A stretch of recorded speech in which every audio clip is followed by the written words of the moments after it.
മഴയാണെങ്കിൽ ഞാൻ പുറത്തേക്ക് പോവില്ല അമ്മേ, അകത്ത് തന്നെ കളിക്കും. എനിക്ക് മഴ ഇഷ്ടമില്ല എന്നും പറഞ്ഞ് ചിണ്ടൻ കുഞ്ഞ് അകത്ത് തന്നെ കളിക്കുക കേട്ടോ. സന്ധ്യ ആയപ്പോൾ കുറച്ച് മഴയായിരുന്നു. മഴയുള്ള ദിവസത്തെ വീഡിയോ ആണ് കേട്ടോ. അപ്പം അകത്ത് തന്നെ കളിക്കുകയാണ്. ട്രെയിൽ അവന് വെച്ച മണ്ണിലിരുന്ന് കളിക്കുകയാണ്. അതിലവൻ മൂത്രമൊന്നും ഒഴിക്കാറില്ല കേട്ടോ. വെറുതെ വെച്ചേക്കാണ്. ഇനി എപ്പോഴെങ്കിലും ഒഴിക്കണം എന്ന് തോന്നുകയാണെങ്കിൽ ഒഴിച്ചോട്ടെ എന്ന് വെച്ച് വെച്ചേക്കാണ് കേട്ടോ. അപ്പം അതിലൊക്കെ കളിക്കുകയാണ്, അങ്ങോട്ടും ഇങ്ങോട്ടും ഓടി നടക്കുകയാണ് കേട്ടോ. അപ്പോൾ എനിക്കിന്നൊരു കമൻറ്റ് വന്നിട്ടുണ്ടായിരുന്നു. ആ കമൻറ്റിനെ കുറിച്ചൊന്ന് പറയാം. ഒരു ഒലക്കേല പൂച്ച എന്തിനു കൊള്ളാം, എൻ്റെ കയ്യിൽ ഇതിലും നല്ലതുണ്ട്, എന്താ പറയുക, വെറുതെ വേസ്റ്റാണ് എന്നൊക്കെ പറഞ്ഞാട്ടാ കമൻറ്റ്. അപ്പോൾ എനിക്ക് ചിരി വന്നു കേട്ടോ. ഞാൻ നല്ലൊരു മറുപടി കൊടുത്തിട്ടുണ്ട്. എൻ്റെ ഇന്നലെ ഇട്ട വീഡിയോയ്ക്കാണ് കേട്ടോ. ആ ചെടി പൂക്കളുടെ ഇടയിൽ ചിണ്ട നടന്നു പോണത്.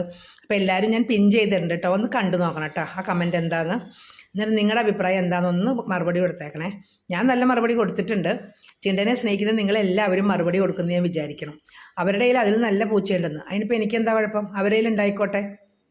എനിക്ക് എൻ്റെ കയ്യിലുള്ള പൂച്ചയല്ലേ കാണിക്കാൻ പറ്റുള്ളൂ. അവരുടെ പൂച്ച എനിക്ക് കാണിക്കാൻ പറ്റുമോ? ഓരോരോ കുശുമ്പുകളേ.